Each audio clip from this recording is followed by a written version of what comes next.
Often in discussions with dispensationalists regarding their theology and passages from Scripture that are at odds with their views, dispensationalists will often seek recourse in Romans chapter 11. And interestingly, this actually happened in my last video on Galatians 3 versus dispensationalism in the comments section. They said, well, what about Romans 11? Romans 11 is cited as if it would smooth out all of the difficulties for the dispensational system. And rather than addressing the passage in front of them, dispensationalists might say something along the lines of, well, that can't be what that passage means if you quote Galatians 3, Romans 2, Ephesians 2, or some other verse at them. That can't be what that passage means because of Romans 11. And I'll show in this video that an appeal to Romans 11 does not rescue the dispensational position. In fact, Romans 11 dismantles dispensationalism. I will show where the dispensationalists infer, they often impose an assumed meaning on the text, and we will show what the text actually means. I'm indebted to many others who have come before me for my views on eschatology in general and on Romans 11 in particular. The primary biblical scholars and theologians that influence the views that I will present in this video include John Calvin in his commentary on Romans, O. Palmer Robertson in his book, The Israel of God, and Sam Waldron in his books and sermons on eschatology. And I have included pictures of all these men here. Here's O. Palmer Robertson. There's the book, The Israel of God, which I'll be using as a resource throughout this presentation. And then, of course, Sam Waldron and his Doctrine of the Last Things. He also has smaller books on eschatology, the end times made simple here. And there are others that hold similar views to what I'm going to present within the Reformed camp on this particular topic. So I will try to point out where I'm specifically citing from anybody in this video and giving their words or their ideas and not kind of taking those to be my own. But first I want to lay out the assumed meaning of Romans 11 from a dispensational point of view, and then we'll walk through the passage and see if that assumed meaning stands up to scrutiny. I'll be looking at the dispensational view of this passage from the writings of a couple prominent dispensationalists. We'll look at Dwight Pentecost, and he quotes a couple of the dispensational scholars through a doctrinal and theological work, and John MacArthur in one of his commentaries, exegetical works. We'll look at John Wolford, etc. So we'll kind of get started here with Dwight Pentecost. And Pentecost, he heavily utilizes prominent dispensational theologians like Charles Ryrie and Sperry Schaefer to support his views. So in citing Charles Ryrie on page 91 of his book, Things to Come, this is Pentecost citing Charles Ryrie in agreement with him. I just want to pull up a couple of quotes from Ryrie. And he cites him approvingly, and I'm going to quote here, "The second passage which shows conclusively that Israel will be restored is the passage which deals with her future salvation, Romans 11:26-27. So there, shows conclusively that Israel will be restored. He takes that to be what Romans 11 is teaching. Ryrie here, of course, is talking about Israel as a nation. As just a few sentences before, he gives the context saying, quote, "Some insist that the nation has been completely rejected of God. Two passages of Scripture must be carefully examined." And then, of course, he gives Matthew 21:43 and Romans 11:26-27 as counters to that thought process. Ryrie says careful exegetes agree that Israel means Israel in this passage, and the passage teaches then that all Israel, in contrast to the remnant being saved today, will be saved at the second coming of Christ. Of course, that's the quote that I have right there. This passage from Charles Ryrie, as it appears in Pentecost, is helpful in showing us almost all of the dispensational assumptions regarding the meaning of Romans 11 in just a few short sentences. We see Ryrie assumes that the passage is speaking about the restoration of Israel as a nation. He assumes that this passage is speaking about a future event. He assumes that this future event coincides with the second coming of Christ and is to be contrasted with the current way God is dealing with a remnant. And four, and probably most foundational to Ryrie's argument, is the assumption that Paul uses the word Israel in only one sense in the passage. Now, Pentecost will go on to cite Sperry Schaefer approvingly under a subheading, The Nature of Salvation in the Old Testament, the Individual Aspect. And this is on page 265 of Things to Come. He says, quote, The national salvation and forgiveness of Israel is yet a future expectation and is promised to occur when the deliverer comes out of Zion. End quote. And again on the next page, under the heading, The Nature of Salvation in the Old Testament, the national aspect, he says, quote, all Israel of Romans 11:26 is evidently that separated and accepted Israel that will have stood the divine judgments that are yet to fall upon that nation. Jehovah will, in connection with the second advent of Christ and as part of Israel's salvation, take away their sins. In Romans 11:27, it is promised that Israel's sins will yet be taken away. The induction to be drawn from this is that Jehovah will yet in the future, as part of Israel's salvation, take away their sins, end quote. And Pentecost elaborates and says that, quote, a saved individual, and let me go actually have this on the slide here. He says that a saved individual in Israel might rejoice in his own salvation and at the same time await the national salvation. And that comes on page 267 of his Things to Come. So these views of Ryrie and Schaefer are consistent with those of Dwight Pentecost. Page 97, he says that, quote, Israel will be converted as a nation, citing Romans 11:26-27 to prove that. Page 127 of his Things to Come, speaking of the benefits of the covenant that Christ laid the foundation for, Pentecost asserts that, quote, its benefits will not be received by Israel until the second advent, Romans 11:26-27. He goes on page 248, quote, all the promised blessings are associated with the second coming of Christ, Romans 11:26-27, end quote. Page 294, he states, quote, we understand all Israel in Romans 11:26 to refer to this believing remnant, the believing Jews at the second advent of Christ, end quote. In page 295, quote, the nation, unsaved at the beginning of the tribulation, receives a multitude of witnesses of various kinds, so that the individuals are experiencing salvation through the period, and the nation will be saved finally at the second advent, Romans 11:26-27. Again, on page 298, quote, it is to be noted that the remnant of Romans 11:26 is not converted until the second advent of Christ, and the 144,000 are ministering as sealed witnesses immediately after the church has been raptured, end quote. He goes on page 304, quote, the final removal of spiritual blindness will not be accomplished until the second advent of Christ, Romans 11:26-27. Again, on page 415, Romans 11:26-27, he says, God is going to regather the nation Israel at the second advent and divide the saved from the unsaved. The saved living Israel will be taken into the millennium, which he will institute to fulfill their covenants, end quote.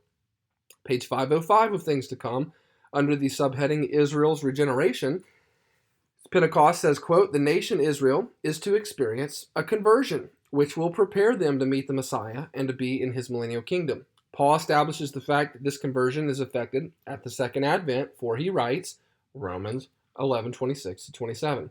So over and over, Pentecost, Ryrie, Sperry Schaefer, what do we find in these writers? We find an assumed meaning of this passage in Romans 11, especially in verses 26 and 27, that it is discussing a future event, number one.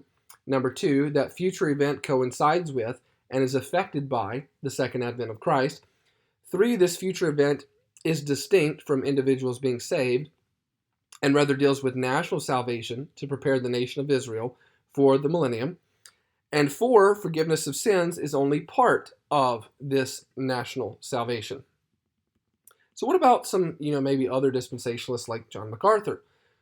Well, John MacArthur here in his New Testament commentary on Romans 9-16, those chapters, and commenting on verses 16 to 22, John MacArthur states, in order to be faithful to his word, the Lord must provide a future salvation for Israel. Israel has not yet completely fulfilled God's covenant promise to Abraham. MacArthur follows other dispensational interpreters in seeing this salvation as something different than just being regenerated, union with Christ by faith, sanctification, glorification, etc. That's the Reformed understanding of salvation. And to be fair to MacArthur, he shares that perspective to a large degree. But in his dispensationalism, there is a, quote, national salvation, and that Israel is waiting for. And that includes regeneration for individuals, but it goes beyond that to be the corporate reestablishment of Israel as a nation in Palestine to make them ready for the millennium. On page 128 of that second volume of his commentary on Romans, he states, quote, all Israel must be taken to mean just that, the entire nation that survives God's judgment during the Great Tribulation, end quote. He goes on to state that, quote, the salvation of Israel will initiate the millennial kingdom of Jesus Christ, end quote. This is page 129. Earlier, when discussing the analogy of the olive tree, MacArthur goes to several Old Testament texts in Zechariah and Ezekiel, and he argues that those passages together with the olive tree analogy in Romans chapter 11 teaches that, quote, during the time of Great Tribulation, or the Great Tribulation, the Jews will be converted, end quote. And he quotes on Zechariah 12. This is on page 119 of his commentary. While normally a very careful exegete, I was surprised to see that John MacArthur jumped all around the Bible to discuss a lot of other passages of Scripture in this section, and he really didn't deal with the primary point in Paul's argument in Romans chapter 11. MacArthur does fortunately recognize that the branches of the wild olive tree, which we will come to discuss when we go to our exegesis of the passage, he does fortunately recognize that those wild olive branches are believing Gentiles, quoting him, grafted in among them, end quote, and that these Gentile branches are people from all nations who believe in the Messiah and become partaker with the Jews of, quote, the believing descendants of Abraham in the rich root of the olive tree, end quote. So this makes the Gentile believers, quote, from MacArthur, joint heirs with them, and of Abraham, the father of those who believe without being circumcised, Romans 4:11. But he does not elaborate on this in great detail or see how it could be a challenge to his dispensational interpretation of the passage. See page 115 of his commentary. Other dispensational interpreters that we'll look at just briefly in our background section here, because I want to show you guys I'm not trying to unfairly represent the dispensational position. I'm trying to show exactly what they say about the passage. So in looking at the Bible Knowledge Commentary by John Wolvert and Roy B. Zuck, there are just so many quotes in Romans 11 where he just gives these short, pithy statements about what the dispensational position is. On page 484 through 486 is where all of this discussion on Romans chapter 11 occurs. In verse 16, he says about this verse, quote, the nation will be restored as God's people. In verses 17 to 21, he says, quote, in the apostolic generation, God put aside as a whole the people of Israel. This is what the dispensationalist interprets as, quote, some of the branches have been broken off. That's what they take that to mean. Verses 17 to 21, Wolvert comments, if God is righteous in temporarily putting aside Israel as a whole for unbelief, he certainly could put aside Gentile believers for boasting and haughtiness. Commenting on verses 22 to 24, he says, quote, in these verses, Paul summarized his whole discussion of God's temporarily putting Israel aside corporately. He says, quote, they also will be cut off, does not suggest that a Christian can lose his salvation. It refers to Gentiles as a whole, turning from the gospel, as Israel as a nation had done, end quote. Just a couple more quotes from him. He says, quote, the olive tree is not the church, it is the spiritual stock of Abraham. Believing Gentiles are included in that sphere of blessing, so that in the church age both Jews and Gentiles are in Christ's body, yet someday Israel as a whole will turn to Christ. This does not mean that the national promises to Israel have been abrogated and are now being fulfilled by the church. While believing Gentiles share in the blessings of Abraham's covenant, they do not permanently replace Israel as the heir of God's promises, end quote. Commenting on those very controversial verses, which we'll finish this video with, and looking at verses 25 to 27, he says, quote, Israel's relationship as God's chosen people was rescinded for a time, end quote. But he goes on to say, quote, God is now taking from the Gentiles a people for himself, Acts 15:14, end quote. Just a couple more. He says, Israel's hardening will end when God's sovereignly chosen number of Gentiles has been saved. So again, it's this whole chronological scheme that the dispensationalist sets up, where God deals with the Jew, then he pauses that, then he deals with Gentiles, then he pauses that, and he goes back to the Jew in the Great Tribulation. He says this, and quote, after the fullness of the Gentiles, the partial hardening of Israel will be removed, and all Israel will be saved. That is, delivered from the terrible tribulation, end quote. And lastly, quote, all Israel will be saved does not mean that every Jew living at Christ's return will be regenerated. Many of them will not be saved. The judgment of Israel to follow soon after the Lord's return will include the removal of Jewish rebels, quoting Ezekiel 20:34 to 38. And lastly, he says, following this judgment, God will remove godlessness and sins from the nation as he establishes his new covenant with regenerate Israel Jeremiah 31, 33 to 34. So we can see John Waldron, very similar to the other dispensationalists. He sees Romans 11 as God putting Israel temporarily aside as a whole, and then in the future, he's going to deliver them from great tribulation, and that's really what this whole passage is about. I'm not going to go into many of Harry Ironside's quotes here, but just in his commentary on Romans, he outlines chapters 9, 10, and 11 of Romans as follows. Chapter 9 is God's past dealings with Israel. Chapter 10 is God's present dealings with Israel. And chapter 11 is God's future dealings with Israel. So this just shows right up front the dispensational assumption of how these passages work. So Ironside states on page 135 that Romans 11 is most illuminating in regard to God's dispensational plan, end quote.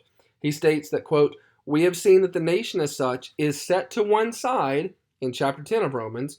And page 139 he says, quote, what will it mean to the world as a whole when Israel nationally will turn back to the Lord, end quote.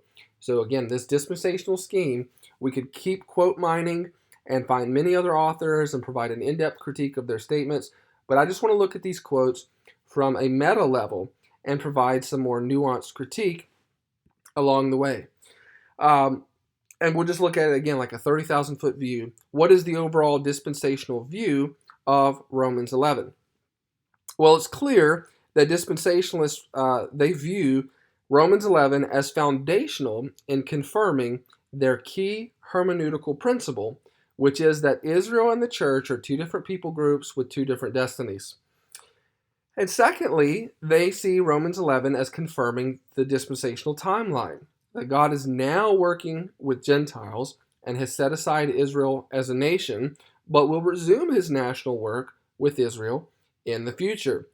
And therefore it follows that salvation for Israel in some dispensationalists is primarily about regeneration, see John MacArthur, but it is chiefly about national restoration and deliverance from a future period known as the Great Tribulation.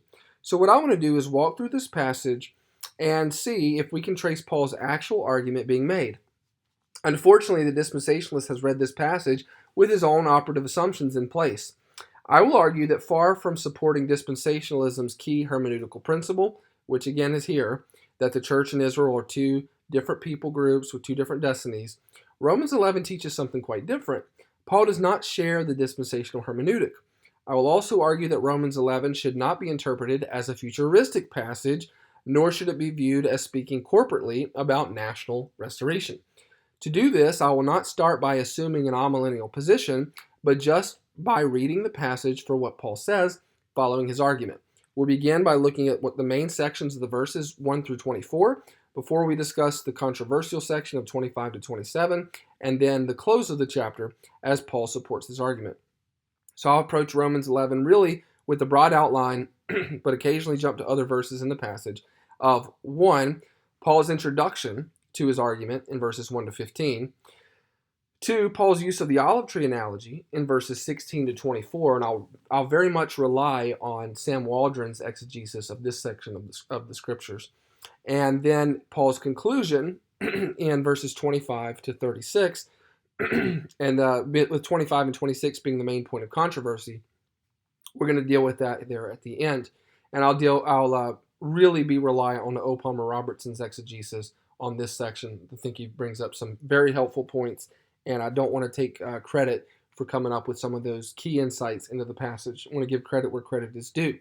So let's read the whole passage, and then we'll go by and go through some of those particular verses and discuss the meaning. So Paul's introduction to his argument in verses 1 to 15. Paul poses a question in verse 1, and he provides the answer. Let me go ahead and read these verses.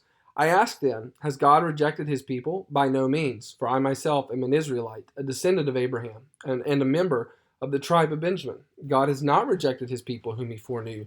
Do you not know what the scripture says of Elijah, how he appeals to God against Israel? Lord, they have killed your prophets. They have demolished your altars, and I alone am left, and they seek my life. But what is God's reply to him? I have kept for myself 7,000 men who have not bowed the knee to Baal. So too at the present time there is a remnant chosen by grace. But if it is by grace, it is no longer on the basis of works. Otherwise grace would no longer be grace. What then? Israel failed to obtain what it was seeking. The elect obtained it, but the rest were hardened. As it is written, quote, God gave them a spirit of stupor, eyes that would not see, and ears that would not hear, down to this very day. And David says, let their table become a snare and a trap, a stumbling block and a retribution for them. Let their eyes be darkened, so that they cannot see, and bend their backs forever. So I ask, did they stumble in order that they might fall? By no means. Rather, through their trespass, salvation has come to the Gentiles, so as to make Israel jealous. Now, if their trespass means riches for the world, and if their failure means riches for the Gentiles, how much more will their full inclusion mean? Now I am speaking to you, Gentiles, inasmuch then as I am an apostle to the Gentiles. I magnify my ministry, in order somehow to make my fellow Jews jealous, and thus save some of them. For if their rejection means the reconciliation of the world, what will their acceptance mean but life from the dead? So as we said, Paul here poses a question in verse 1, and he provides the answer. He says, I ask then, has God rejected his people? And the answer is, by no means. For I myself am an Israelite, a descendant of Abraham, a member of the tribe of Benjamin. And so Paul's been discussing salvation all throughout the book of Romans. Who could forget such great chapter verses, or such great verses as those in chapter 10, in verses 9 and 10 and 12 and 13? It says, because if you confess with your mouth that Jesus is Lord, and believe in your heart that God raised him from the dead, you will be saved. For with the heart one believes and is justified, and with the mouth one confesses and is saved. Verse 12, for there is no distinction between Jew and Greek, for the same Lord is Lord of all, bestowing his riches on all who call on him. For everyone who calls on the name of the Lord will be saved. So Paul now asks a question regarding Israel, prompted by the last verse of chapter 10. And I wish I had this pulled up, but Romans 10:21 says, but of Israel, he says, all day long have I held out my hands to a disobedient and contrary people. So has God rejected his people, as Paul asked here? By no means is Paul's answer. And how does Paul justify his answer? Is it by appealing to what God would do 2,000 years or so in the future, before, during, or after a 7-year tribulation period, and restoring national Israel to their land in the millennial kingdom with a rebuilt temple and a reinstituted sacrificial system? Is this what Paul's doing here? Is that how he justifies his argument? This is what you would reasonably expect in a passage so foundational to establishing the dispensational hermeneutic and timeline. But that's not how Paul justifies his answer to the question. How can Paul say that God has not rejected Israel? Because he, Paul, as a concrete present-day evidence, living evidence that God is still saving Israelites. Paul is that living present-day evidence that God's still saving Israelites. Not 2,000-year prediction of what God will do in national restoration, but living present-day evidence shows that God's not rejected his people, and Paul is part of that. And O. Palmer Robertson says, quote, the apostle specifically points to concrete evidence of God's present activity among the Jews. He himself is an Israelite, thus indicating that the grace of God is currently working among the Jews, end quote. And ironically, it is the dispensationalists that call the Reformed and amillennial system replacement theology. However, how many times in the quotes above that we read earlier, how many times did we see the dispensationalists to be the one saying that God has set Israel aside? Nowhere in Romans 11 will we find evidence that Israel has been set aside. Rather, Paul seems to be saying the exact opposite. God has not set his people aside. Look at me right now. I am an Israelite, and that proves that God is currently working among Israelites. And next I want to consider the many assumptions being read into this text by dispensationalists. And O. Palmer Robertson is very helpful at pointing these out in his exegesis of Romans 11 from his book, The Israel of God, Yesterday, Today, and Forever. Let me go back to my picture here of O. Palmer Robertson. Very helpful in discussing this passage. In those verses 1 and 2, I ask then, has God rejected his people? By no means, for I myself am an Israelite, a descendant of Abraham, a member of the tribe of Benjamin. God has not rejected his people, whom he foreknew. So what does O. Palmer Robertson bring out from this passage, from those couple verses? Well, Robertson says that, quote, Paul's denial that God has cast off his people is generally understood as indicating that God still intends to deal distinctively with Israel in the future. Paul's query, has God rejected his people, is read to mean, has God rejected ethnic Israel with respect to a special plan for their future? So you see how they kind of smuggle that in. And that's not Robertson saying that part, that's me. But they smuggle that idea in there, right? That, this is meant to say, has God rejected ethnic Israel with respect to a special plan for their future? I'm going to go on quoting Robertson. Obviously, such a construction immediately prejudices the case in favor of those advocating a distinctive future for ethnic Israel. End quote. He states that they have an, quote, assumed form of the question, end quote. So Robertson suggests, and I think rightly, that rather than the question being about a distinctive future for ethnic Israel, that it is better to read it as follows. Has God rejected ethnic Israel altogether? And this is me quoting Robertson again. As they might relate to the purposes of redemption. In other words, is there any hope for the continuation of a saving activity of God among Israelites? Or in other words, quoting him again, have they stumbled so badly that they have fallen altogether? So it's not a temporal relationship. It's about, has God completely abandoned the Jews so that he's not saving any of them anymore today? Well, Paul says, of course not, because I'm an Israelite and God has saved me, right? I think Robertson's correct here. Rather than dealing with national Israel in the distant future, Robertson says, Paul is dealing with the continuation of Israel in the present age.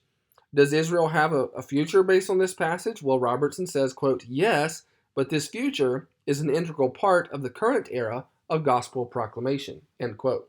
Paul doesn't discuss a mass turning of the Jews to Christ in the future in this passage at all, and will contend for that all the way through. But you definitely don't get that from the first couple of verses. So going here, starting again at verse 2. God has not rejected his people whom he foreknew. Do you not know what the scripture says of Elijah, how he appeals to God against Israel? Okay, verse 3. Lord, they have killed your prophets, they have demolished your altars, and I alone am left, and they seek my life. But what is God's reply to him? I have kept for myself 7,000 men who have not bowed the knee to Baal. So too, at the present time, there's a remnant chosen by grace. So I'm going to stop right there and discuss those couple of verses. Paul goes on to quote and to an Old Testament example and some quotations from the Old Testament to show how in Elijah's day, God had kept 7,000 men to himself who had not bowed the knee to Baal. How does this support Paul's argument? Well, it shows that God will one day return in the distant future to a nationally reconstructed theocracy in a millennial kingdom after Christ's return, right? Not even close. That's not what Paul is doing in appealing to Elijah's day, where God reserved 7,000 men to himself. That does not in any way suggest, does not support Paul's argument at all. That to suggest that it has to do some 2,000 year plus future restoration of national theocratic Israel. The answer is in verse 5. So too at the present time, there is a remnant chosen by grace. See that? At the present time. And remember, dispensationalists think Romans 11 is foundational to their hermeneutic and to their timeline. Verse 5 demolishes this. Paul is not saying in the future time this or that will be the case. He literally says at the present time. And the Greek is in to noon Cairo. Noon is a primary participle of present time. We translate that as now. It's an adverb of date. And Cairo is a noun, dative, singular, masculine, referring to the time here. This is now time, the present time. I think the ESV nails it with that translation saying the present time, now. Paul is not speaking of an eschatologically restored nation here. He's speaking about what God is now doing in his own day. In Paul's own day, just like Elijah's, God is preserving a remnant chosen by grace for himself. And O. Palmer Robertson, again, quoting him, quote, in the current situation, a remnant of Israel remains. Paul's discussion of the remnant, as it has been preserved throughout redemptive history, is intended to alleviate his reader's concern for the present condition of Israel. Not all Jews currently believe the gospel, but it has never been God's purpose to save the totality of ethnic Israel. So again, we're up to verse 5 in Romans 11, We've seen nothing that suggests that this passage should be read about a future national restoration of Israel at the time of the Great Tribulation that'll take them into a 1,000-year literal earthly millennial kingdom. What we have seen is that Paul is specifically dealing with the fact that has God completely rejected his people? No, because I'm an Israelite, I'm saved. Well, how else can we prove that? Look at Elijah's day. God kept 7,000 people who did not bow the knee to a false god. And so too, at the present time, there's a remnant chosen by grace. So Paul's saying, in my day, there are Jews that are a remnant being saved by grace. We'll pick up there from verse 6. But if it is by grace, it is no longer on the basis of works. Otherwise, grace would no longer be grace. What then? Israel failed to obtain what it was seeking. The elect obtained it, but the rest were hardened. Verse 8. As it is written, God gave them a spirit of stupor, eyes that would not see and ears that would not hear, down to this very day. And David says, let their table become a snare and a trap, a stumbling block and a retribution for them. Let their eyes be darkened, so that they cannot see, and bend their backs forever. So he asked, did they stumble in order that they might fall? By no means. Rather, through their trespass, salvation has come to the Gentiles, so as to make Israel jealous. Now, if their trespass means riches for the world, and if their failure means riches for the Gentiles, how much more will their full inclusion mean? Now I'm speaking to you Gentiles, inasmuch then as I'm an apostle to the Gentiles, I magnify my ministry, in order somehow to make my fellow Jews jealous, and thus save some of them. For if their rejection means the reconciliation of the world, what will their acceptance mean but life from the dead? So Paul introduces here a central concept to his entire argument, and that is this. The salvation of Gentiles serves as a means to provoke Jews to jealousy so that they too might be saved. And verse 11 is key here. Look at verse 11, starting over here. So I ask, did they stumble in order that they might fall? By no means. Rather, through their trespass, salvation has come to the Gentiles, so as to make Israel jealous. Does this refer to the future? Well, why should it? What in Paul's argument so far has suggested anything futuristic? Rather, this is God's way of dealing with Jews in Paul's own day, in the present. Verse 13 confirms this. Verse 12, he says, now, verse 13, now I am speaking to you Gentiles. Inasmuch then as I am an apostle to the Gentiles, I magnify my ministry, in order somehow to make my fellow Jews jealous, and thus save some of them. Look for the time markers in the passage. Verse 13 says, now I'm speaking to you Gentiles. The you in the passage is the Gentiles in Rome. The time element in the passage is now. Paul's discussing his current ministry, and what his hopes are for his current ministry is that he would provoke them by magnifying his office as an apostle to the Gentiles, so that then the Jews would be jealous and be saved, that some of them would be saved. Does Paul desire the salvation of the Jews? Absolutely. How then shall they be saved? By Gentiles provoking them to jealousy, by Paul magnifying his ministry to the Jews and provoking them to jealousy and thereby saving some. And what will this result in is that some of them will be saved. Is this future-oriented? No. He's speaking to first century Gentiles in the Church of Rome, and he's telling them that he hopes his ministry to them as Gentiles will somehow result in the jealousy of his fellow Jews in his own day, so that some of them will be saved.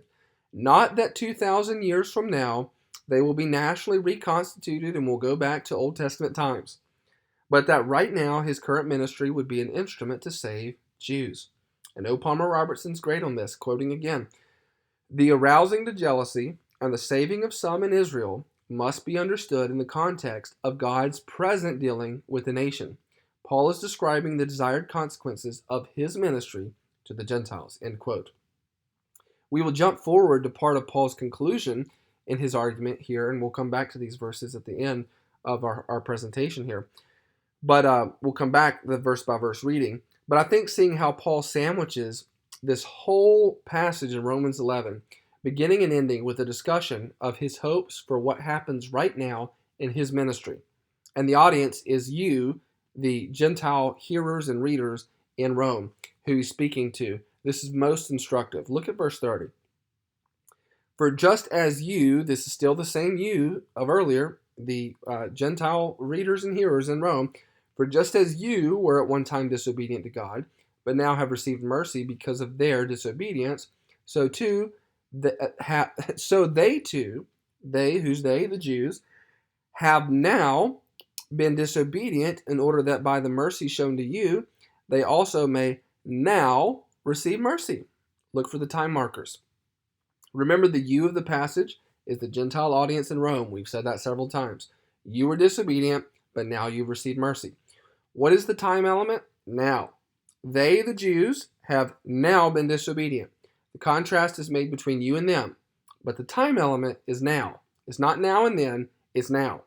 The dispensationalist reading would suppose that this contrast be extended to the future, that there's some 2,000-year gap between Paul writing to the Gentile hearers in Rome and what the effects of that would be down the road 2,000 plus years in the future when the nation of Israel is regathered in Palestine, rebuilds their temple, and comes through the 7-year Great Tribulation, right? No. The resolution occurs with the same timeline as throughout the whole passage. Now, for just as you were at one time disobedient to God, but now have received mercy because of their disobedience, so they too have now been disobedient, in order that by the mercy shown to you, they also may now receive mercy. There is a textual variant at that third now of the passage, but even without the third now, Paul's point is clear. God is showing mercy to Gentiles. I, Paul, magnify my office as an apostle to the Gentiles, so that some Jews in my day may be driven to jealousy, and so that they too may receive mercy. When they see the blessings that Gentiles are experiencing by partaking of God's covenant promises, they will be provoked to jealousy. Some of them will be saved because of this. I ask you, where is the rapture? Where is the second coming? Where is the rebuilt temple?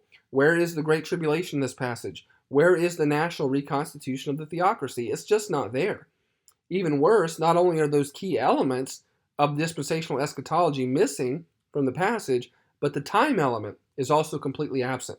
Paul is discussing right now his own ministry, his own day, his hopes for saving some in Israel. O. Palmer Robertson says, quote, Paul's central concern continues to be the present response of Israel. Gentiles have now obtained mercy, and Jews have now been disobedient. The argument of Romans chapter 9 to 11 is essentially no different from the argument of Romans chapter 1 to 3. The gospel is the power of God for salvation, first for the Jew and also for the Gentile. End quote. We'll go back to a couple of the verses here that we looked over briefly. And here again, we'll look at Robertson's explanation of the dispensational assumed readings going on in this passage. Let's look at verse number 12. He says, now if their trespass means riches for the world, and if their failure means riches for the Gentiles, how much more will their full inclusion mean? Skipping forward to verse 15, for if their rejection means the reconciliation of the world, what will their acceptance mean but life from the dead? So Robertson points out something very helpful here. There is a temporal sequence going on in this passage, in this verse. So Robertson points out here, and we'll do this, this is the legitimate sequence that O. Palmer Robertson identifies here in Romans chapter 11. And it is this. 1, the Jews reject their Messiah. 2, the Gentiles believe. 3, the Jews are provoked by jealousy and return in faith. And 4, the world receives even richer blessings as a consequence of this return of the Jews. And the dispensationalists may at this point be tempted to say, see, there is a time sequence. This passage does refer to the future. But again, there is the dispensational assumption that there is this massive gap that's present everywhere in the Bible. There's, that you have this 2,000-year gap here. There is indeed a temporal and logical sequence going on here, but the dispensational assumption is that the sequence goes something like this, and this is the assumed sequence on the bottom of the slide here. And this would be 1, The Jews reject their Messiah, so God stops the prophetic clock for 2,000 plus years at this point. Then the Gentiles believe. 3, Jews are provoked by jealousy and return in faith. Again, this is after the end of that gap. At the second advent of Christ, at the end of the 7-year Great Tribulation. And then 4, the world receives even greater blessings as the consequence of this return of the Jews. And this would be dispensational assumption in a restored theocratic kingdom that lasts 1,000 years.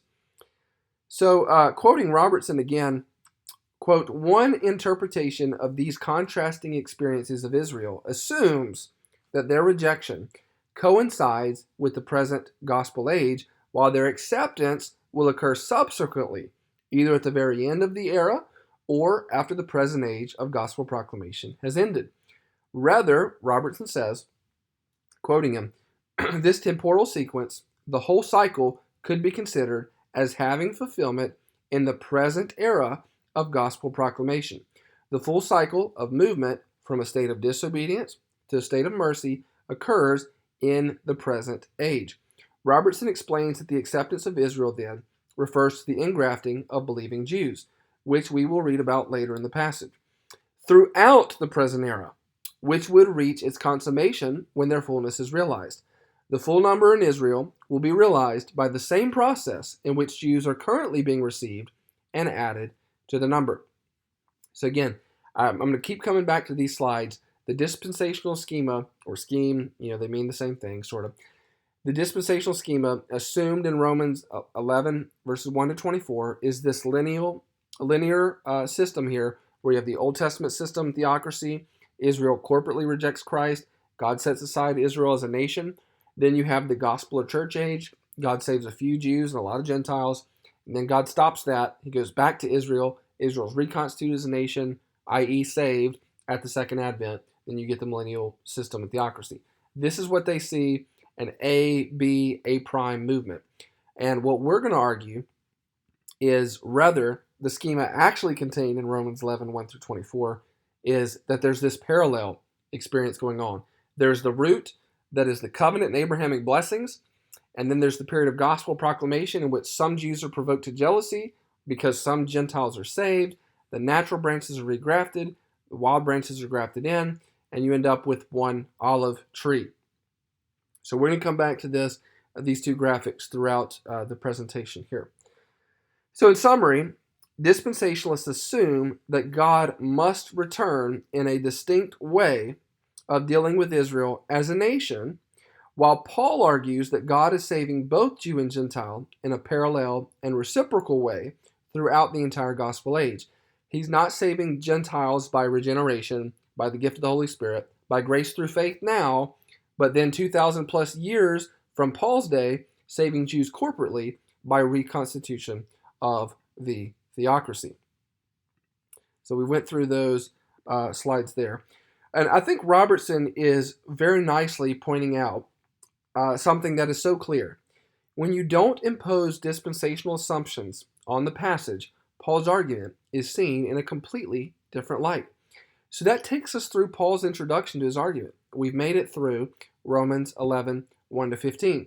And this section, combined with part of his conclusion, shows definitively that Paul is dealing with present realities of Jews and Gentiles being saved, and not with future speculations about national restoration. And so next, we will consider Paul's use of the olive tree analogy in verses 16 to 24. If verses 1 to 15 definitively show that dispensationalism's timeline is completely in error and not at all in the apostles' words contained in this passage, verses 16 to 27 definitively show that dispensationalism's hermeneutical key is mistaken. Far from suggesting that Israel and the church are two different people groups with two completely different destinies, Romans 11 paints an entirely distinct picture from that of dispensationalism. So let's consider Paul's use of the olive tree analogy in verses 16 to 24. If the dough offered as first fruits is holy, so is the whole lump. And if the root is holy, so are the branches. But if some of the branches were broken off, and you, although a wild olive shoot, were grafted in among the others, and now share in the nourishing root of the olive tree, do not be arrogant toward the branches. If you are, remember it is not you who support the root, but the root that supports you. Then you will say, branches were broken off so that I might be grafted in. That is true. They were broken off because of their unbelief. But you stand fast through faith. So do not become proud, but fear. For if God did not spare the natural branches, neither will he spare you. Note then the kindness and the severity of God. Severity toward those who have fallen, but God's kindness to you, provided you continue in his kindness. Otherwise you too will be cut off. And even they, if they do not continue in their unbelief, will be grafted in. For God has the power to graft them in again. For if you were cut from what is by nature a wild olive tree, and grafted contrary to nature in a cultivated olive tree, how much more will these, the natural branches, be grafted back into their own olive tree? So here I'm going to rely heavily on notes that I've taken from a sermon given by a Reformed Baptist theologian and pastor, Sam Waldron. And if you never read any of his stuff, he's got some really good stuff on eschatology. We're going to disagree on the baptism issue with him being a Reformed Baptist. But I do think that his exegesis of chapter 11, verses 16 to 24 is very spot on. So Sam Waldron and his outline of the olive tree section of this chapter is straightforward and is quite helpful.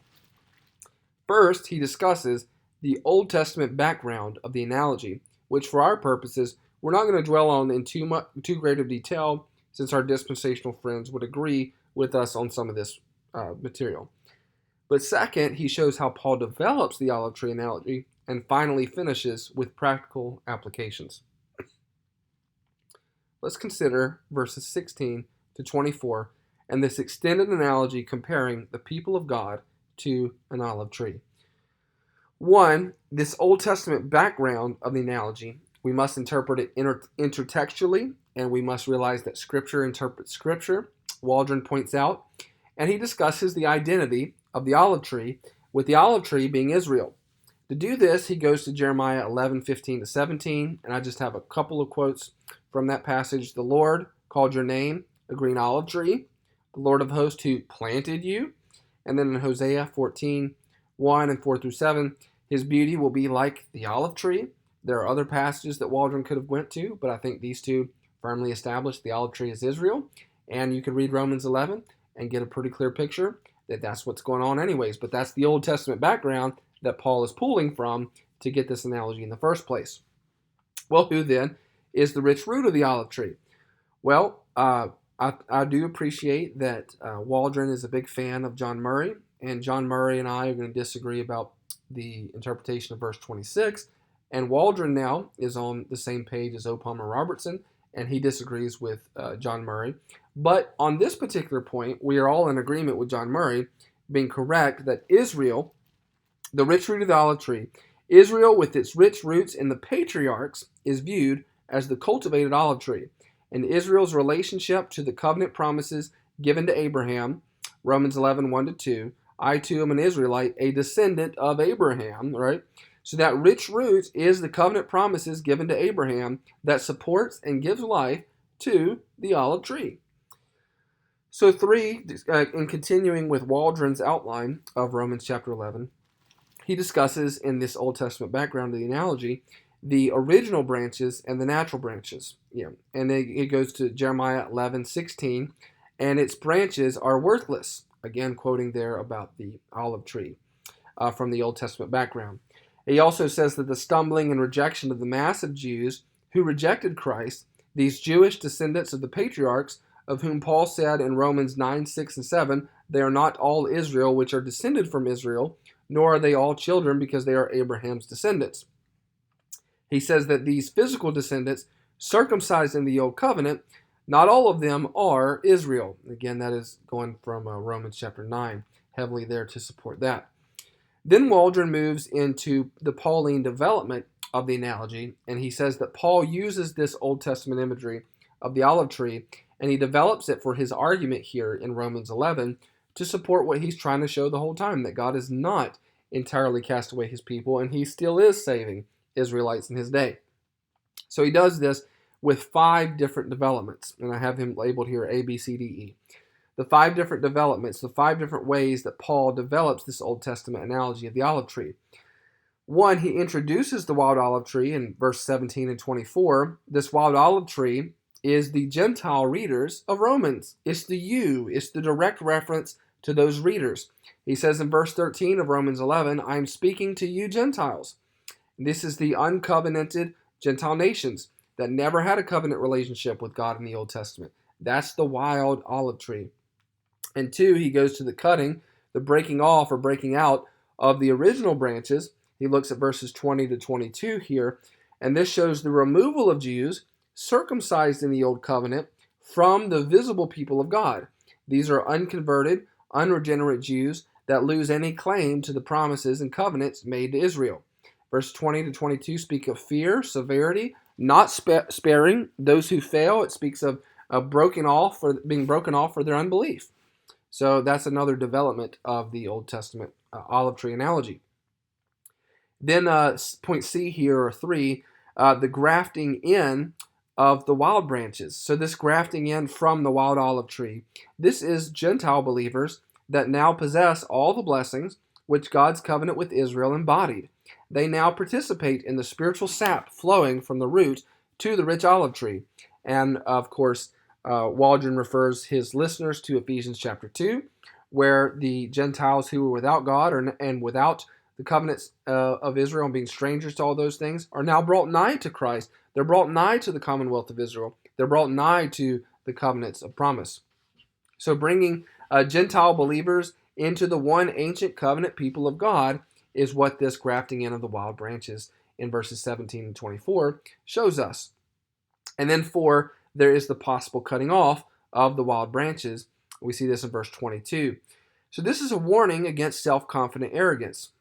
John 1, he came to his own people, they did not receive him. That's the Jews there. So their arrogance is the opposite of faith, Waldron talks about, and he says that God will destroy their part in the people of God in their part of the covenant promises. If they lack faith, they will miss the blessings and the salvation that the connection with the olive tree gives them. So there is that being possible cutting off of the wild branches as well. And then lastly, Waldron discusses the regrafting in of the original branches. So this is the possibility, in verse 24 and others, that dead Jewish branches may be grafted in. They receive life from the dead. Usually when a branch dies, you cannot graft it back in, but God can. And they can enjoy a new living connection in the olive tree. And whether this means a future mass conversion is not supported by this part of the passage. It is conditional language. And I do want to just kind of go back to the passage and show you that Waldron's not pulling this out of thin air. He talks about here in verse 17, some of the branches were broken off. You, the Gentiles, although a wild olive shoot, were grafted in among the others and now share in the nourishing root of the olive tree. He warns them to not be arrogant because it is the root that supports them. And they will say, branches were broken off so that I might be grafted in. That's true. They were broken off because of their unbelief, but you stand fast through faith. Don't become proud, fear. God did not spare the natural branches, neither will spare you. He goes on to say, otherwise you too will be cut off. And even if they do not continue in their unbelief, they will be regrafted in, right? They will be grafted in, for God has the power to graft them in again. For if you were cut from that which is by nature, a wild olive tree, and grafted contrary to nature into a cultivated olive tree, how much more will these, the natural branches, be grafted back into their own olive tree? And I do want to just focus on this if statement of the passage here. And it says, if they do not continue in their unbelief, right? If they do not continue in their unbelief, then they will be grafted in. This is what verse 23 says. And even they, if they do not continue in their belief, will be grafted in. This is a conditional statement. It does not say that this will for sure happen. It does not say that this will happen in a future day. This is conditional language that is satisfied by the conversion of a remnant of Jews. These are individual branches renewing their faith in God's Messiah. Remember verse 14 of the passage. He says, in order somehow to make my fellow Jews jealous and thus save some of them. This is conditional, and this refers to a remnant. I'm only going to highlight one of Dr. Waldron's practical applications from the passage. But he does say this, and I think it's great. I disagree with Waldron's second application. If you do ever find his sermon on Romans chapter 11, I disagree with his second conclusion regarding Romans 11 and the Paedo-Baptist position, as I would disagree with him there. But as it relates to dispensationalism, I agree with Waldron's critique and overall exegesis of the passage. And then he says this, from Romans 11 and Paul's development of the olive tree analogy, it is clear that there's only one people of God in all ages. The dispensational distinction in two peoples of God is wrong. I think that's right on. Waldron goes on to say that there's one ancient olive tree that continues into the new covenant age. It is that you see an organic and covenantal unity of the people of God in all ages. It embraces the root, which is, again, Abraham and the patriarchs. It embraces the natural branches and the wild branches. All are included in the one olive tree. And what is not said by Paul is that a new tree is planted. The same old olive tree continues in the new age. It is trimmed, branches are broken off, branches are grafted in, but it is the same old olive tree. And I think Waldron's right there, and that's all I have from him on this passage. And putting this in my own words, I want to make a few clear points as I stated would be my goal at the beginning of the video. Romans 11 destroys dispensationalism's key hermeneutical principle. Ironically, in appealing to Romans 11 as a defense of their position against amillennialism, the dispensationalist has introduced one of the most, if not the most, dangerous, damaging passages to their position. Remember the assertions made earlier by dispensationalists about this passage, right? We should expect a clear presentation from Paul, on the one hand, dealing with the church, and on the other hand, dealing with a future national Israel. But what do we find instead? Instead, over and over, we find Paul dealing with the current, present-day situation. Over and over, we find Paul discussing one olive tree inclusive of both Jews and Gentiles. And as Waldron pointed out, there are not two trees with two destinies.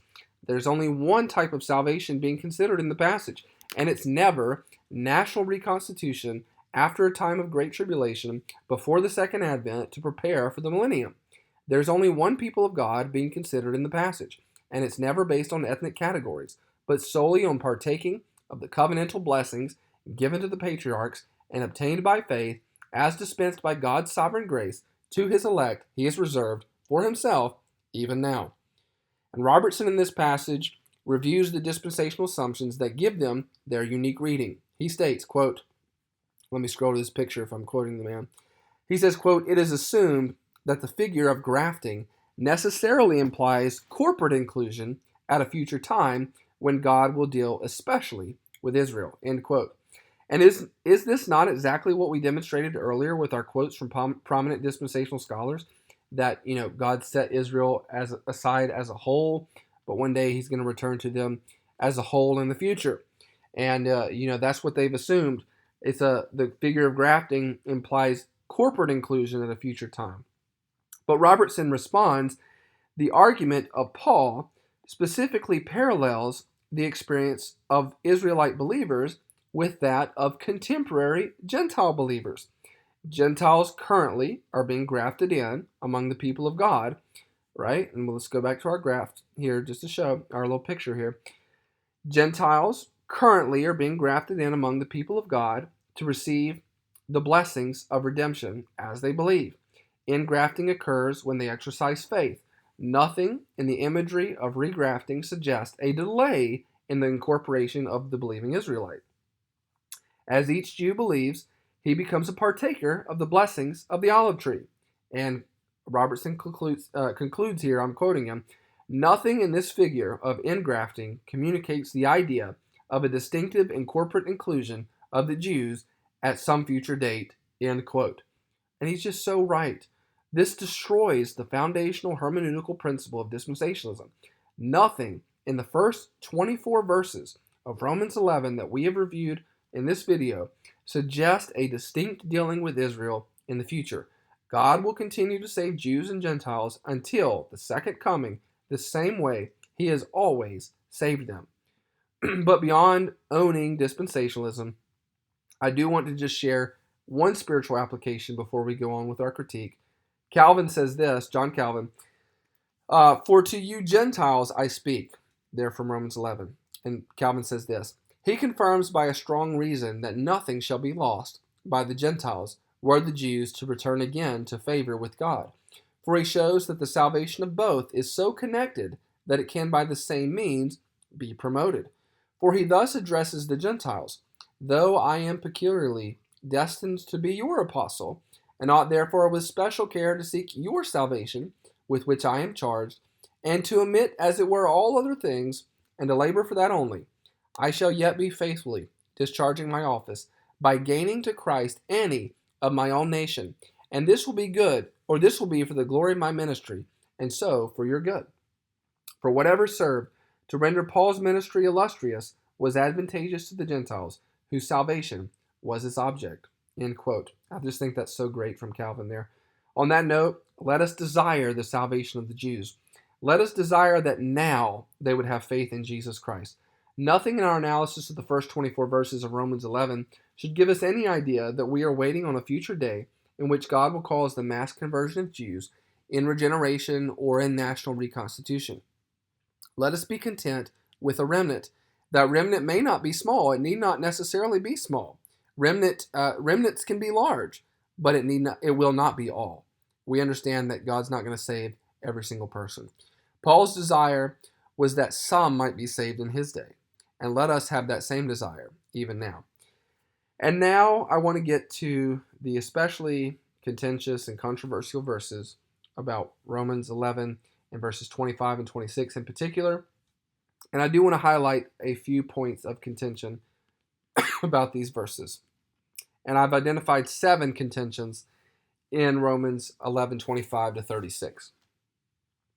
So there is the meaning of the hardening in part of verse 25, the meaning of until in verse 25, the meaning of the full number of the Gentiles in verse 25, the meaning of all Israel in verse 26, the meaning of Israel being saved in verse 26, and then Paul's use of Isaiah regarding the deliverer in verses 27 to 36 as supporting his argument.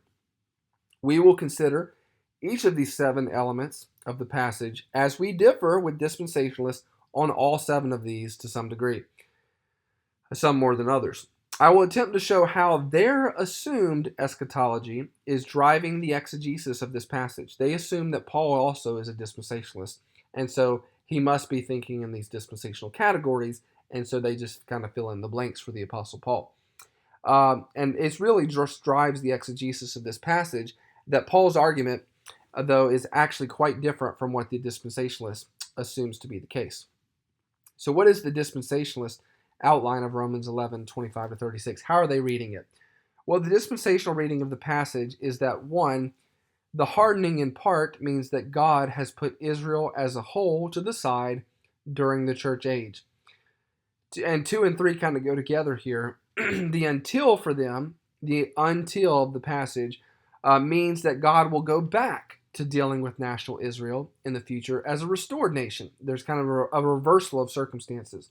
And that the full number of Gentiles for them means that after God is done dealing with the Gentiles, he will return to dealing with the Jewish nation as such, corporately.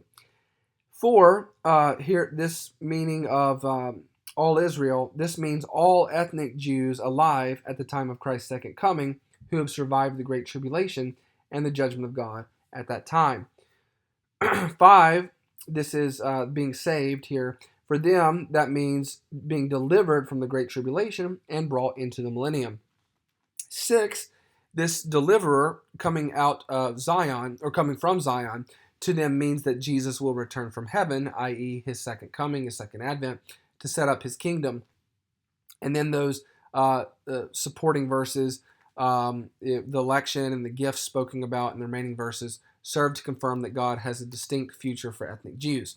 The fact that God shows mercy to those obedient in faith now, the Gentiles, and then will show mercy to those obedient in faith, Jews, serves to confirm their timeline, that God is now dealing with Gentiles, but will return to his corporate dealing with Israel as a restored nation and just, again, breathe in this graphic and just kind of absorb it. That's the dispensational system in a nutshell.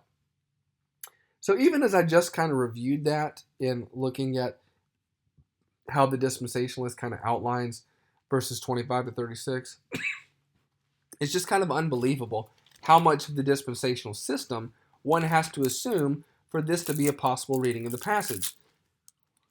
Nevertheless, once this system is hardwired in your brain, it is very hard, if not possible. It's very hard, if not impossible, to impose it everywhere. So let's go through the passage now and see how Paul is continuing to develop his argument from verses 25 or 24 and prior. So let's look at what the meaning of the hardening in part of verse 25 means. Let me go ahead and read these verses, and we'll get into it. Lest you be wise in your own sight, I do not want you to be unaware of this mystery, brothers. A partial hardening has come upon Israel, until the fullness of the Gentiles has come in. And in this way all Israel will be saved. As it is written, the deliverer will come from Zion. He will banish ungodliness from Jacob. And this will be my covenant with them when I take away their sins. As regards the gospel, they are enemies for your sake. But as regards the election, they are beloved for the sake of their forefathers. But the gifts and the calling of God are irrevocable. For just as you were at one time disobedient to God, but now have received mercy because of their disobedience, so they too have now been disobedient, in order that by the mercy shown to you, they also may now receive mercy. For God has consigned all to disobedience, that he may have mercy on all. Oh, the depth of the riches and wisdom and knowledge of God! How unsearchable are his judgments, and how inscrutable his ways! For who has known the mind of the Lord, or who has been his counselor, or who has given a gift to him that he might be repaid? For from him and through him and to him are all things. To him be glory forever. Amen. So what is the meaning of the hardening in part of verse 25? Again, we just read it there. I do not want you to be unaware of this mystery, brothers. A partial hardening has come upon Israel. So what is this? Robertson is very helpful here in pointing out that the assumption that this partial hardening means for the dispensationalists is, quote, for a while hardening has happened to Israel, end quote. And that's how the dispensationalist has to read it. Paul has to be referring to a time period here for their reading to work. However, does this make sense with everything that has come before and everything else that comes after? The Greek phase is apameros, and that never carries with it a temporal meaning, this partial hardening here. Rather, it should be taken to mean, based on the rest of the passage, that a remnant of Israel will be saved. Robertson contends the phrase, quoting him, this phrase does not provide an exegetical basis for the idea that God intends to initiate special saving activity in Israel at some time in the future, end quote. And I just want to remind everybody, remember Paul's whole argument here is based on the fact that just like Elijah's day, God reserved 7,000 who had not bowed to Baal, and the fact that he was living proof that God is still saving Israelites in his day. So we must consider what hardening means. Does it mean, we're talking about this partial hardening. Does it mean that God has set the nation aside as a whole until a specific time in the future? No. Hardening in this passage is the opposite of saving. Paul says this in verse 7 of the chapter. And we can look back at this, verse 7. What then? Israel failed to obtain what it was seeking. The elect obtained it, but the rest were hardened, right? The rest were hardened. The contrast Paul lays out here is not between a time of hardening for the Jews and a time of national restoration. Rather, the contrast is what every anti-Calvinist cannot bear to stomach: the elect and the non-elect. Those God has reserved to himself, and those he has passed over in their sins. Those God has sovereignly chosen, and those whom he has not. And look at how Paul uses the Old Testament quotation here. He refers to Elijah's day to confirm the election of some and the hardening of others. And here, in later on in Romans 11, he quotes from the Old Testament from Deuteronomy chapter 29, and he actually strengthens the language here. Let's go back here. in verses 7 and 8. We didn't discuss this in much detail, but I think it's relevant to go back to this now. Paul quotes, he gives the example from Elijah's day, and then he quotes the Old Testament from Deuteronomy 29 and strengthens the language. Deuteronomy 29:4 in the ESV says this, "But to this day, the Lord has not given you a heart to understand, or eyes to see, or ears to hear." And notice in Deuteronomy, the reason that many of the Jews were not followers of Yahweh was because God had not given them hearts to understand, eyes to see, or ears to hear. But Paul strengthens this even more to emphasize God's sovereignty. What does it say then? What then? Israel failed to obtain what it was seeking. The elect obtained it, but the rest were hardened, as it is written, and he quotes Deuteronomy 29, verse 4. God gave them a spirit of stupor, eyes. God gave them eyes that would not see. God gave them ears that would not hear, down to this very day. And Robertson on this passage says, quote, "By modifying the phraseology of his supporting quotation from the Old Testament, the apostle underscores God's sovereignty in this hardening. Instead of maintaining the negative form of the assertion in Deuteronomy to the effect that God has not given Israel a heart to know, eyes to see, or ears to hear, Paul turns the phrase into a positive affirmation. God gave them a spirit of stupor, eyes that would not see, etc." End quote.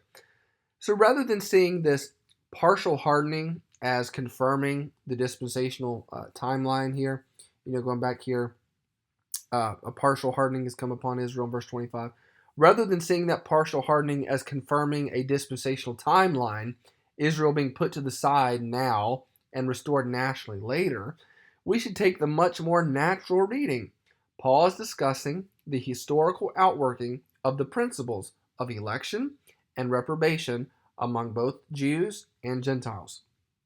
Paul calls this a mystery, and this mystery is election. We cannot know the mind of the Lord or be his counselor, as the end of the passage says. His judgments are unsearchable, and his ways are inscrutable. For of him, and through him, and to him are all things. To him be glory forever. Amen. And this, of course, harkens back to Paul's earlier discussion from Romans 9 and verse 6. I got several translations on this because I think each one kind of highlights something a little bit different at what Paul's getting at, but I think they're all very good.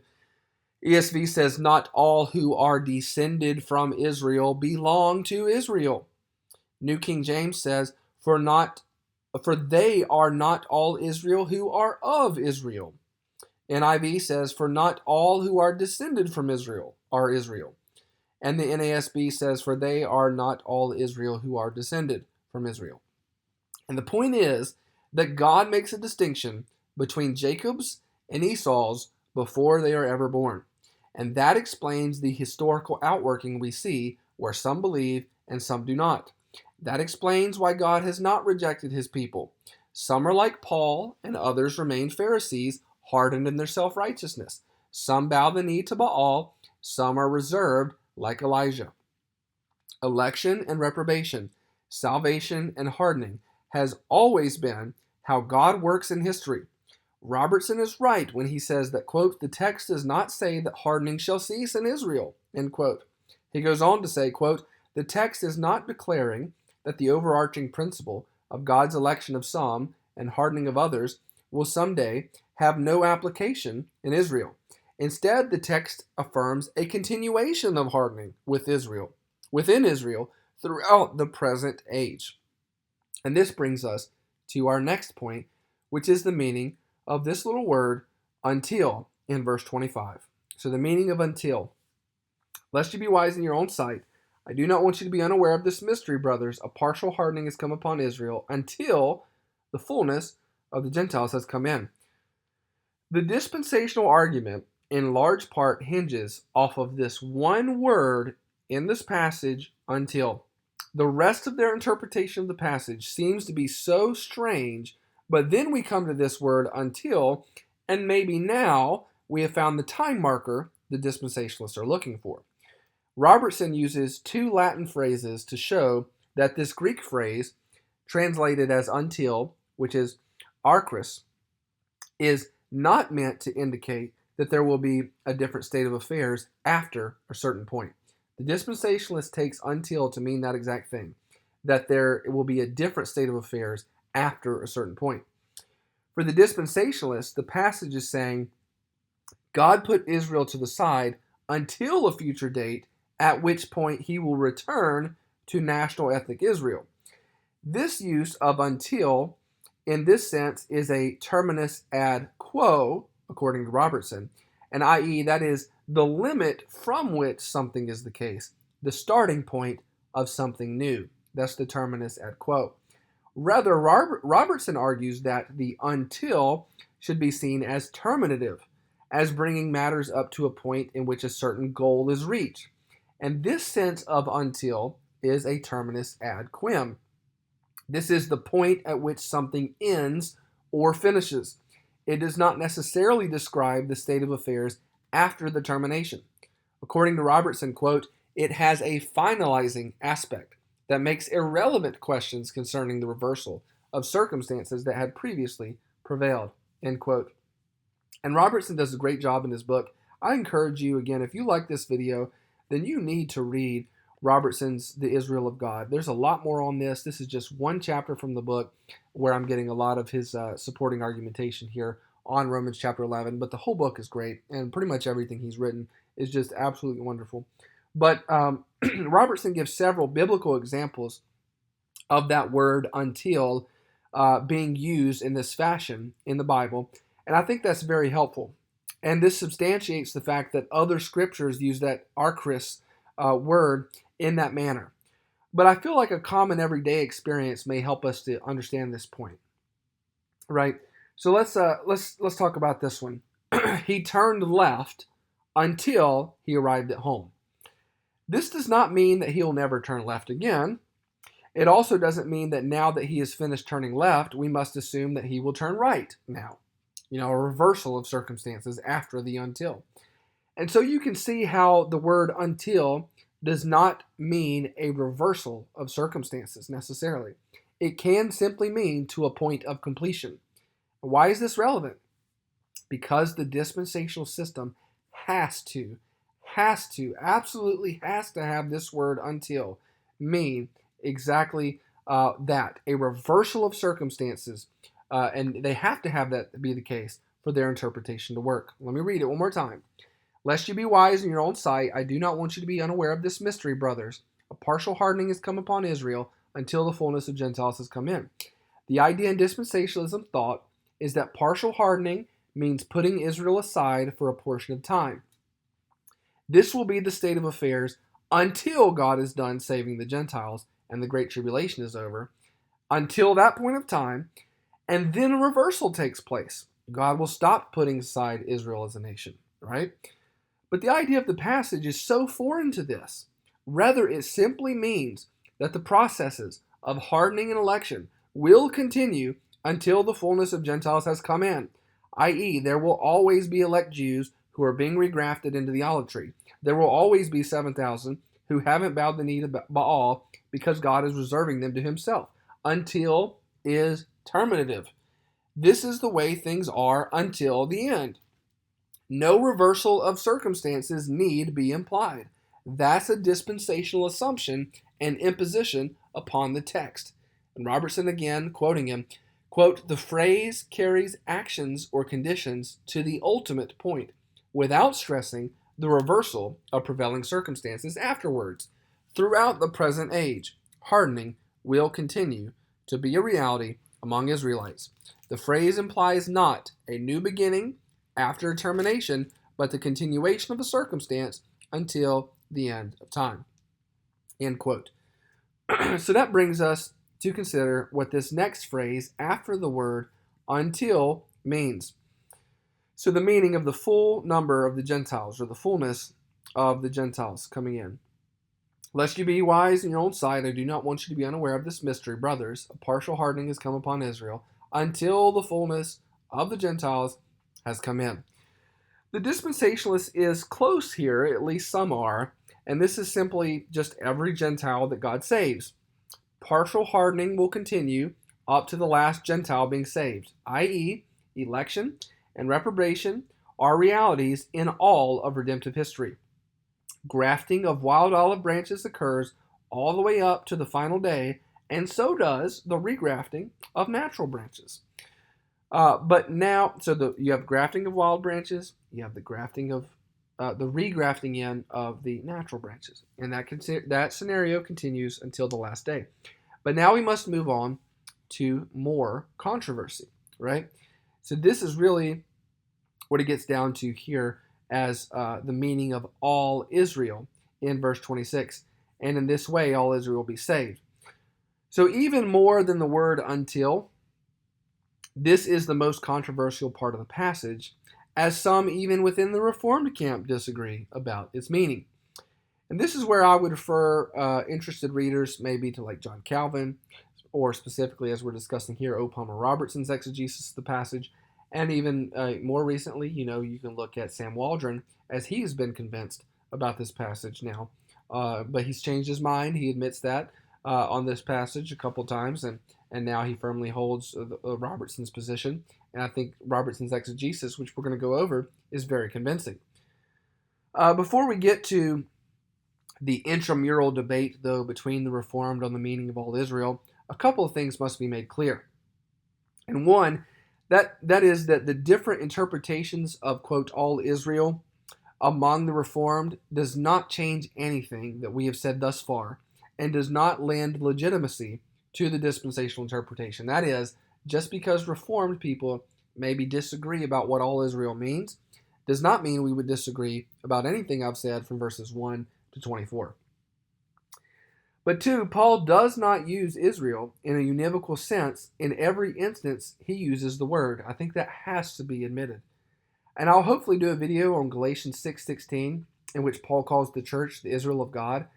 But sticking in Romans now, we just quoted earlier from chapter 9, where Paul clearly uses Israel in two distinct senses in the same verse to mean two different things. Romans 9:6, quoting New King James here, for they are not all Israel who are of Israel. Imagine saying something like this: not all chairs are chairs, or not all cars are cars, or not all books are books. These are simply nonsensical statements if we take that word chair or car or book to denominate the exact same thing in both instances of its use in the sentence. And Paul, in saying they are not all Israel who are of Israel, is saying what he goes on to explain in the rest of the chapter. In Romans 9, merely belonging outwardly to the covenant people of God as an Israelite does not mean one is elect and inwardly belonging to the covenant people of God. And so we can see how Paul uses Israel in the same sentence twice to refer to different things. One, mere outward, external relation to the covenant people of God. And then two, being elect and inwardly, believingly belonging to the covenant people of God. So would it be so strange for Paul to make a similar move here in chapter 11? I mean, he's done this in Galatians 6:16. He's done this in Romans 9. Quoting John Calvin on this phrase, all Israel, this is what Calvin says about it. He says, many understand this of the Jewish people, as though Paul had said that religion would again be restored among them as before. But I extend the word Israel to all the people of God, according to this meaning: when the Gentiles shall come in, the Jews also shall return from their defection to the obedience of faith, and thus shall be completed the salvation of the whole Israel of God, which must be gathered from both, and yet in such a way that the Jews shall obtain the first place, being as it were the firstborn in God's family. This interpretation seems to me the most suitable, because Paul intended here to set forth the completion of the kingdom of Christ, which is by no means to be confined to the Jews, but is to include the whole world. The same manner of speaking we find in Galatians 6:16. The Israel of God is what he calls the church, gathered alike from Jews and Gentiles, and he sets the people thus collected from their dispersion in opposition to the carnal children of Abraham who had departed from his faith. And that's end quote right there. I totally agree with what Calvin says there. Calvin's exactly right. Before we come back to this contention and we explain it with some help from O. Palmer Robertson, It's necessary to also consider the phrase that comes just before this, quote, all Israel, as this is often overlooked by dispensationalists and even some Reformed interpreters, and I think is fundamental to the whole debate. This passage does not simply say out of the blue, all Israel will be saved. It is introduced by this phrase, and in this way, all Israel will be saved. See verse 26? And in this way, all Israel will be saved. I really like the way the ESV has rendered that Greek phrase, kai hutos, as and in this way. Everything that has come before in Paul's argument is relevant here to show in what way the apostle is talking about. The dispensationalist mistakenly reads this as if it were saying, quote, and then. They read it this way. A partial hardening has come upon Israel until the fullness of the Gentiles has come in, and then all Israel will be saved. They interpret kai hutos as having a temporal significance. But as Robertson explains, this phrase, quote, simply does not mean and then. Instead, it means and in this manner or and in this way. Robertson states that in around 205 times the word hutos appears in the New Testament. It never has a temporal significance. He argues that, quote, Paul could have easily said kai tote and then, end quote. I mean, he could have done that if he wanted to, but he said kai hutos in this manner. I just want to go to one very familiar passage in which hutos appears, and that's in the Lord's Prayer. Matthew 6:9, Jesus is teaching them. He says, pray then like this. Hutos, this. Our Father in heaven, hallowed be your name. Literally, pray then in this way. Hutos. What is Jesus doing? He's answering their question. He's showing them how to pray as they asked. And so Paul in Romans 11:26 is showing us how all Israel shall be saved, in what manner this will happen, what it is like, in what way it occurs. In the way that Paul has just been describing throughout the entire passage, will all Israel be saved. As Robertson points out, this is not Paul looking to the future to describe a different state of affairs. Instead, Paul is looking back into the past. Quoting Robertson here, he says, quote, he recalls the fantastic processes of salvation among the Jewish people, as he has just described them in accordance with the pattern outlined in the previous verses of Romans 11, quote, all Israel shall be saved, end quote. Well, what way is that? It goes back to what we have discussed in great detail already. And remember this little chart we went over? Let's see, which one is it here? Let me find it here. Well, we'll just go off of this one. And we've discussed this in great detail already. Here it is. The legitimate sequence here. That 1, the Jews reject their Messiah. 2, the Gentiles believe. 3, Jews are provoked by jealousy and return in faith. And 4, the world receives even greater blessings as a consequence of this return of the Jews. This process of individual Jews being driven to jealousy as they see Gentiles partaking of the benefits of union with the Messiah and being part of that kingdom of Christ and being regrafted into the tree alongside the grafting in of those wild branches that drove them to jealousy. This continual back and forth, reciprocal and parallel process that continues unto the end. In this way, all the elect of God will be saved. A complete olive tree will emerge. In this way, all Israel, all the people of God, being one, will be saved. This continues up to the point where the full number of Gentiles is brought in. In this way, all Israel is saved. Reread the passage with this in mind, and it just becomes so clear what Paul is arguing here for. I'll start here. He says, I do not want you to be unaware of this mystery, brothers. Partial hardening has come upon Israel until the fullness of the Gentiles has come in. And in this way, all Israel shall be saved. Now we must go back to considering the phrase all Israel in more detail. Robertson identifies in this all Israel phrase 5 possibilities, 5 possible positions that have been held. All Israel could be all ethnic descendants of Abraham, right? It could be all ethnic descendants of Abraham living when God initiates a special working among the Jewish people. It could be 3, the mass or at least the majority of Jews living at the time of a special saving activity of God. It could be 4, all elect Israelites within the community of Israel. Or 5, it could be both Jews and Gentiles who together constitute the Church of Christ, the Israel of God.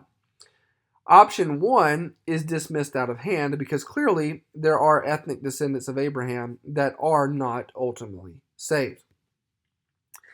Option 2 is problematic because of numerous issues with ethnicity. This is the position that all ethnic descendants of Abraham living when God initiates a special working among the Jewish people. That's what all Israel means. And that's problematic because of numerous issues with ethnicity. Robertson deals with this in more detail than I'm going to. But I just want to ask, what percentage of Jewish or Abrahamic blood or DNA would qualify someone to be among that number of ethnic descendants? And second, that was my point, Robertson points out, quote, that ethnic descent was not the ultimate basis for determining participation in the Old Covenant, end quote. Robertson goes on to discuss the process of becoming a proselyte in the Old Testament, getting circumcised. All this is valid. Robertson points out that an Egyptian proselyte could have married an Assyrian proselyte in the Old Covenant, in the Israelite community, and they would be guilty of breaking no laws within Israel. Their offspring would have been just as much Israel as any other Israelite. And going back to my point here about Jewish or Abrahamic blood or DNA, just look at the lineage of Jesus. Tamar, Rahab, Ruth, Bathsheba, these were all Gentiles. Was Jesus less of a Jew because of this? What was his ethnicity? Does it matter? No, because ethnicity is not the determinative factor for being a child of Abraham. As Robertson says, quote, God does not guarantee that a person will be saved if he possesses certain external qualifications, end quote. Robertson makes the argument that if that were the case, logically, we should offer Judaism as an alternative to those who reject the Christian gospel.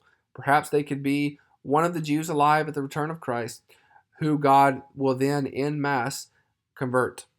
So that leaves options 4 and 5 as viable. Option 4 is that all elect Israelites within the community of Israel is what all Israel means, or all Israel means both Jews and Gentiles who together constitute the Church of Christ, the Israel of God, option number 5.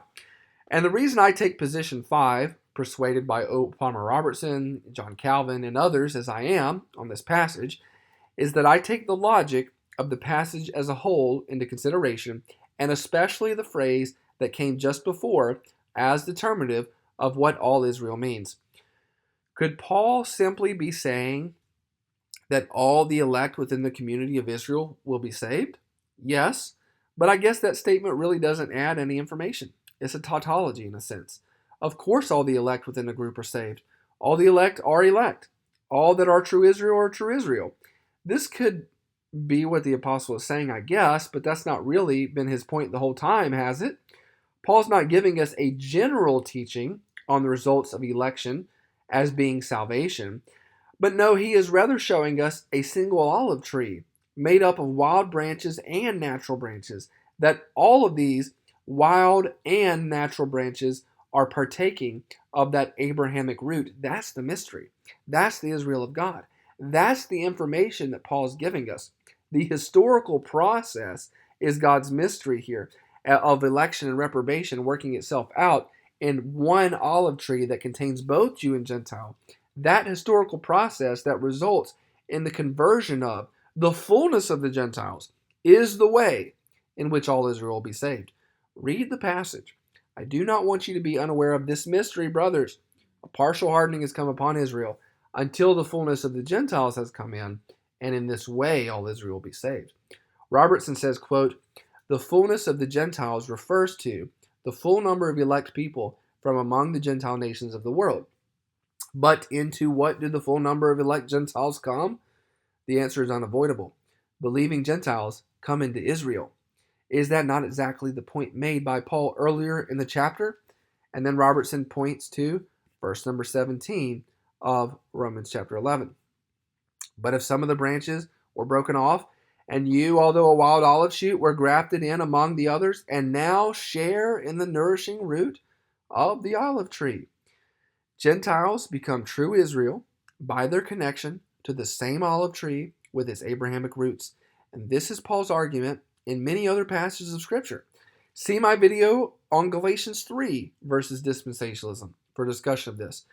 Galatians 3:14 and verse 29 also, starting with verse 14, so that in Christ Jesus the blessing of Abraham might come to the Gentiles, so that we might receive the promised Spirit through faith. Verse 29, and if you are Christ, then you are Abraham's offspring, heirs according to promise.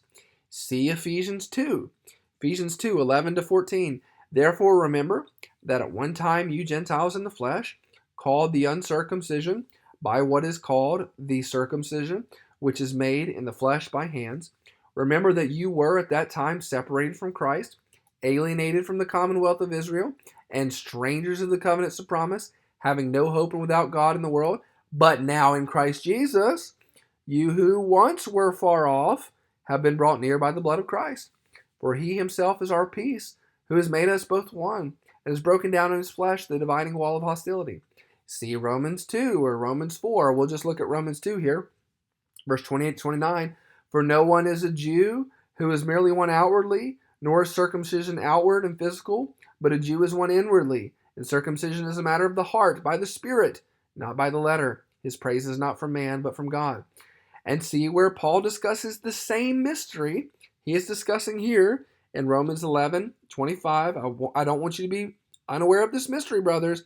See where he's discussing this mystery in Ephesians 3 and verse 6. This mystery is that the Gentiles are fellow heirs, members of the same body, and partakers of the promise in Christ Jesus through the gospel. Quoting Robertson, quote, on the one hand, the mystery is that God, in the sovereign dispensing of his grace, has hardened some in Israel and has saved others. On the other hand, the mystery is that God has incorporated Gentile believers fully into Israel. The full number that are the product of God's electing grace, coming from both the Jewish and the Gentile communities, will constitute the final Israel of God. End quote. We will continue on to the last three matters to consider briefly, and we'll look at the meaning of Israel being saved in verse 26. It says, and in this way all Israel will be saved. And nothing more really needs to be said about this. The dispensational idea that this refers to deliverance of national Israel as a nation from a 7-year period of great tribulation is nowhere supported by anything Paul has said. It is a totally foreign imposition upon the text. To be saved does not mean to be delivered from a future great tribulation period in which God has went back to dealing with the Jew. To be saved means to be justified, redeemed, forgiven, filled with the Holy Spirit, united with Christ, regenerated, spared from the eternal wrath of Almighty God. Paul's not discussing salvation as corporate national deliverance of ethnic Israel from future tribulation. That is ridiculous, just to be frank.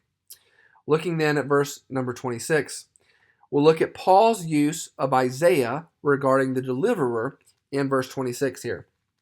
What is the meaning of the deliverer coming from or out of Zion?